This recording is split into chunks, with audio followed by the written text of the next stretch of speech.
one of the things that surprised my close friends and family, I didn't talk to a lot of my extended friends or family about this because I was very nervous for reasons I'll explain in a minute. But with my close friends and family, I think one of the things that really struck them was it wasn't just that I went from not really caring about whether there was a God to really believing in God, but I also believed all kinds of like really specific things. Like when they started talking to me about it, this still I think creeps out some people in my family. But I believe there's a God. I believe he's three persons in one substance and became man and dwelt among us and did all these things in Israel that could be historically verified, and that we eat his body and we drink his blood, and there's this possibility of salvation, and the afterlife looks a certain way. And as I go on and on with my parents about this, they're like, what is going on? But I developed what I call now, I think of as a thick faith. So a faith in God that also has a lot of particular components to it. And one of the problems with having a faith like that is if you've got a lot of beliefs rather than just one single, like I believe in God and not answering questions. If you've got a lot of components, then there's a lot that can be attacked about it. There's a lot of ways a really thick, complicated belief system could go wrong, and a lot to worry about. And that really worried me as a philosophy major. I loved pointing out inconsistencies in other people's beliefs. And really, I realized at this point, when I knew I wanted to become a professional philosopher, that I was in big trouble. I definitely didn't feel like I had the confidence to defend the complete consistency of the Orthodox Christian canon at that phase of my life, and I didn't really want to take any questions about it. I also felt like this was something that was really precious to me, it was something that I had developed with God's help, but otherwise kind of on my own with these small communities. It was starting to really permeate how I lived my life, when I prayed, and what questions I took to be really important. And I didn't want any of the jerk philosophy majors like me to start attacking that. I wanted to keep that precious. And so for a while, honestly, through the first 2 years of graduate school, I just thought, you got to keep these parts of your life separate. So you got the faith, which is the thing I do on Sundays and occasionally on Wednesdays, and the thing I do when I'm going to bed at night and when I wake up in the middle of the night and early in the morning. And then there's the other philosophical part of my life where I just never bring up the fact that I'm Christian. Don't talk about it with my colleagues, don't write about it, and definitely don't engage in any kind of argument about it. And it's just better if there's kind of this bicameral setup. Keep each separate. I think now that was a mistake, but I'll tell you a little bit about the kinds of objections I was particularly worried about, and then how I started to think that maybe these aren't that significant as philosophical objections to having a faith, to having a rational faith. So I'm just going to go through three. You guys are going to think of a million more, and that's going to be why this conversation was fun tonight. But I'll give you three that I was really worried about and have been up until this point. First objection I got from a lot of people when I started being a little bit more open about my faith life is the you only believe that because objection. Maybe some of you guys have gotten this, but they say, look, if Catholic Church hadn't been near your dorm, or there hadn't been any Christian community in Charlottesville, Virginia, or if you'd been born in Afghanistan, you wouldn't believe all of these complicated things about Christianity that you believe. Once you realize that it's so chancy, so lucky that you formed these beliefs, that you were exposed to all this information when you were, you should really doubt whether it's right, whether you're rational to keep believing it. How many of you guys, just quick show of hands, have heard that objection and think yeah, it sounds pretty good. If things hadn't gone exactly right, if I hadn't had the parents that I have, if I hadn't been living next door to this kind of church, if I'd been born in a really different culture, I would have ended up in a really different position. So that means I shouldn't be so confident that I ended up in the right position. I was really bothered by that for a while, but now I'm less so. Partially because I think a lot of our beliefs are chancy. There's a temptation to want to make our religious beliefs so special, and I had that temptation for a long time. Make our religious beliefs so special, they're so unlike any of our other beliefs that they really just play by a whole different set of rules. But I don't know if that's exactly right. So I'm a huge Star Wars fan. That's one of my favorite topics to talk about. And this is a spoiler, but I don't feel really bad because it's been out for 30 years. Pat and I can have a disagreement about whether Darth is Luke's father. That's the spoiler. We could have a vehement disagreement where I say, Darth Vader is definitely Luke's father, and Pat says, Darth Vader is no way Luke's father. And then I find out that Pat has only seen A New Hope. But I've seen all of the films. I've seen all the films yearly for 20 years. And so I'm not surprised that we disagree about this, because I'm just lucky to have been in a position where I got the information, the crucial plot twist, but Pat hasn't gotten it yet because he hasn't seen the film.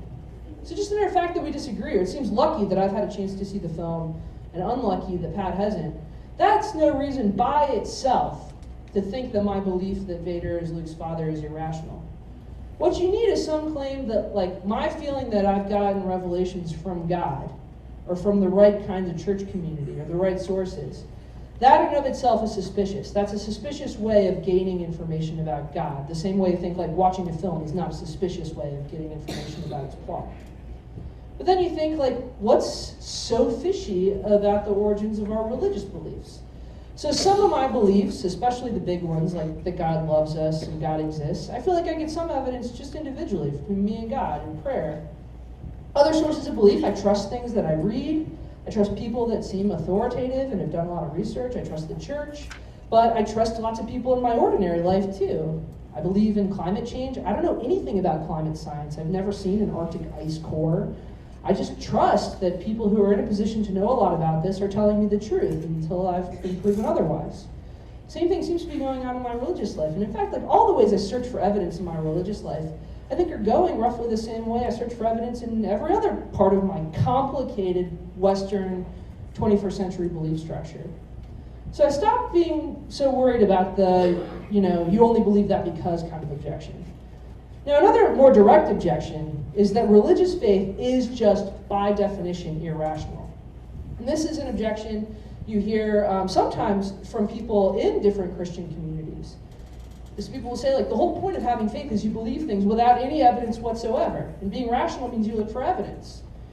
You hear this from major atheist philosophers like Richard Dawkins, or there's a philosopher at University of Chicago, Brian Leiter, who just wrote this really interesting, very polemical book called Why Tolerate Religion, which I recommend to you guys. But he says, he agrees with this point, that faith is by definition irrational. Here's what he says in his book.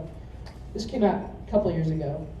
He says, for all religions, not just Christianity, there are at least some beliefs central to the religion that first issue in categorical demands on action, demands that have to be satisfied no matter what your previous desires are and no matter what incentives or disincentives the world offers up. So religion tells you, live this way no matter what the consequences are.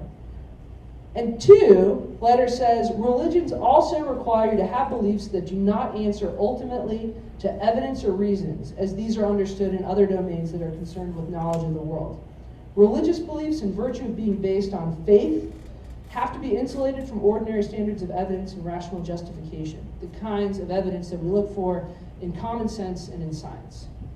So if you agree to that definition, if that's like what it is to have a religious faith, certainly a Christian faith, then it just follows like a really quick, easy, trivial philosophical argument that religious faith is irrational, because the whole definition of rationality is you're looking for evidence and you're responsive to evidence.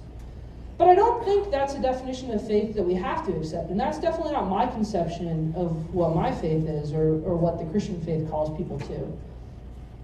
I think that we are made in the image of God, and part of that image is the image of a rational being, something that's a thinking, caring thing. Something with free will that's also not only able to freely act, but freely think. And I think there's lots of evidence in the Gospels of disciples learning more about God and changing their minds and updating their beliefs. So one of my favorite examples that I like to meditate on is from Acts, where Jesus has just ascended into heaven, and he's been telling the disciples, I'm coming back. And the disciples are really excited about this. This has been a profound experience for them. So Jesus ascends into heaven, and the disciples are standing there, and they're just like looking up in the sky. Like, he said he was coming back. Did any of you guys watch the SpaceX launch 2 weeks ago? This was so cool. They launched a rocket into space, and then it immediately came back and just landed on this ship. And the disciples thought Jesus was going to do that. He's going up to heaven, but then he says he's coming right back. Well, they're standing out there, and eventually, like, God has to send a message to the disciples being like, not immediately. It might be a delay. You guys assumed very quickly that the return of God was going to be imminent, but that was something that, a misuse of your reason, but not a misunderstanding of what was promised, but not any defect in what God promised. I think there's lots of examples where we're trying to understand God, and we're doing it from a full heart, And we're doing it in a way that's guided by God, but we mess things up a little bit. And we have to think harder, and God sometimes engages with us and helps us do that thinking. Sometimes we engage as a church in a community, and we help each other figure things out. But that's part of having a life of faith, and the disciples certainly didn't lack any faith for needing the kind of wake-up call from God that he wasn't coming back immediately. I think that's a really good model for our faith, and one that requires you always turning your mind on and not necessarily thinking that when you're engaged in your life of faith, you're completely insulated from evidence. That's a definition of faith that our atheist counterparts want to foist on us because it makes it that much harder for us to defend the rationality of what we're doing. Now, of course, there are big independent challenges to the rationality of particular religious beliefs. I think the biggest one's probably the problem of evil. So this idea that it's inconsistent to believe that God is morally perfect, that God is omnipotent, and that we live in the kind of world that we know we live in, where there's a lot of seemingly pointless suffering. I think that's a really serious problem. I actually gave an hour-long lecture, rant, at the Central Butte Catholic High School today about the problem of evil. I'm very happy to talk with you guys a little bit about how I think about that as a philosopher. But not to say that living this life of evidence-directed or evidence-interested faith is easy, because it definitely isn't. There are all kinds of really interesting challenges. But I think they can be overcome. And in fact, in meditating on something like the problem of evil, or how God could have foreknowledge, but we could have genuine freedom, or why God would want to create it all if God's perfect. These big philosophical questions, thinking about them deepen our lives of faith. I think if you say that part of your faith is loving God, but you're not interested in trying to understand that which you love, then it's a really weird and maybe perverse kind of love, and not the kind of love that necessarily is the one that we were promised in the faith. So that's why I also don't think we have to accept the second objection, which is faith is by definition irrational.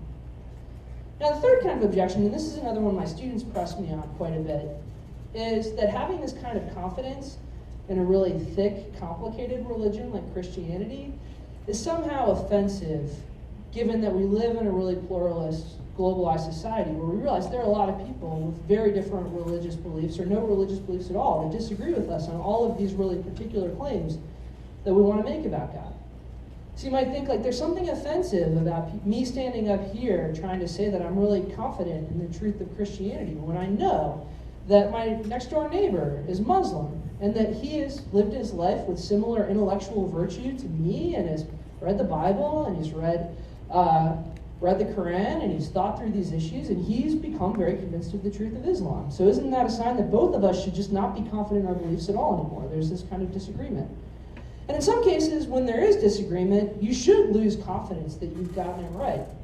So we'll pick on Father Beretta. Father Beretta and I go out for this big fancy dinner. I'm led to believe he likes fancy dinners. And the check comes and we agree to split it, which probably if I were a better parishioner, I'd just pay for it. But we agree to split it, and we need to pay the tip. And so we both do our quiet calculations, and we come up with really different numbers about what we owe for tip. We both have a very hard time taking 15% of 72. If we find out we disagree, and we both tried to do the calculation, then we should both chill out and do the calculation again. I shouldn't be super confident that I got the right answer in that scenario. And in some cases, when we find out people disagree with us, that's exactly the rationally appropriate reaction to take. But that's not always the case. It's my Star Wars example from earlier comes up. If you think we weren't in exactly the same situation to begin with some vis-a-vis maybe our relationship or knowledge about God. I don't think me and my neighbor Drisa have been in exactly the same situation vis-a-vis information we've gotten about God. He wouldn't say the same thing about me either. We're in really different situations. That's one reason to maybe avoid losing confidence so quickly. Another reason is it's easy for us to recalculate the tip, but the information that we get about something really complicated, a difficult philosophical challenge like rational religious faith, it might not be so easy for us to sit down and reanalyze all the evidence that's gotten us to this point. I can't really go back and revisit those moments of prayer that increased my confidence, or these particular aspects where I thought God was involved in my life, or all these bits of complicated information that got to me to this point. It's not the kind of thing that I could do a quick recalculation of. So maybe that's also some reason, at least morally justifies me in sticking to my guns. Now, there's a way of being confident in your religious beliefs, but also not being a jerk about it. And I think that a lot of my students think that just disagreeing with somebody about a complicated question like religion or morality is in and of itself kind of offensive. And so the best thing we can do is try to just take people we disagree with and make our views as similar as possible. Try to bring the views together so that we can all agree, and then we don't find ourselves in this complicated situation of disagreement anymore. And disagreement can be tough, but it doesn't have to be that way. And in fact, I think it shows a lot of respect to our counterparts in other religions when we take it seriously that their religions make these big, literal claims about the world and its history, that they too have thick faiths that we can debate about and that they think they have evidence for, rather than just trying to appropriate them to our views and boil down our views in the process. I think it's the kind of thing where a diversity of religious faith is actually an invitation for us to talk about the thickness and complexity and importance of faith in our lives. And it doesn't have to be offensive in any way as long as you're willing to handle it with the spirit of charity. So I'm no longer convinced by that objection, though of course you find yourself in disagreements with people about matters of religion, and it can get very heated, and it can get uncomfortable, and it can lead us to sometimes not live up to our moral ideals. And in those cases, probably we should stop having the disagreements, but that doesn't have to be a threat to our belief life in the first instance. So those are three things I used to worry about quite a bit, but now I think I've got good philosophical basis for thinking I'm all right with my faith. I want to leave with maybe a more positive claim about why being Christian has actually been really good for me as a philosopher. I'm a huge fan of Aristotle. How many of you guys have read Aristotle? Oh, that warms my heart. Usually I get people being like, I thought this wasn't going to be a philosophy talk. I love Aristotle. And Nicomachean Ethics is his big book where it's basically his lecture notes to his students in ancient Greece about how to live their lives. And his big advice in book 2 of the Ethics is don't read theories. I mean, it's good for you to have theories about what it is to have a good life. It's good for you to read books saying what your life means and why death would be bad. I really desperately wanted theories when I was in the beginning of college. But theories only take you so far. If you really want to learn to live well, if you want a good life, you need to find exemplars. You need to find people who have led good lives. And you need to put yourself under their study. You need to learn the habits that have gotten to them to where they're going. And you need to learn how to judge what's good or bad in your particular circumstances. And I've really been convinced of that as a moral theory, but also as a Christian. One of the things I think is really wonderful about the Christian faith is you have the person of Jesus Christ, whose life you get to participate in really actively as a Christian. You get to learn a lot about. You have the saints and holy men and women who've participated throughout history in this similar kind of learning to be a good person by developing the right habits. And you have a church that comes alongside you and tries to help you develop those habits. It doesn't always get everything right, but it gets you a lot closer than any book that you could purchase at Barnes & Noble or at the very noble Montana Tech bookstore. I think you go. I think it's a path that walking on, you're more likely to get the answer right. And one of the other things I love about Aristotle is he tells his students the whole reason we study philosophy in the first place is not so that we can find ourselves in a situation where we can know what virtue is, but so that we can live well. Otherwise, there's no benefit of it. There's no point in being a philosopher.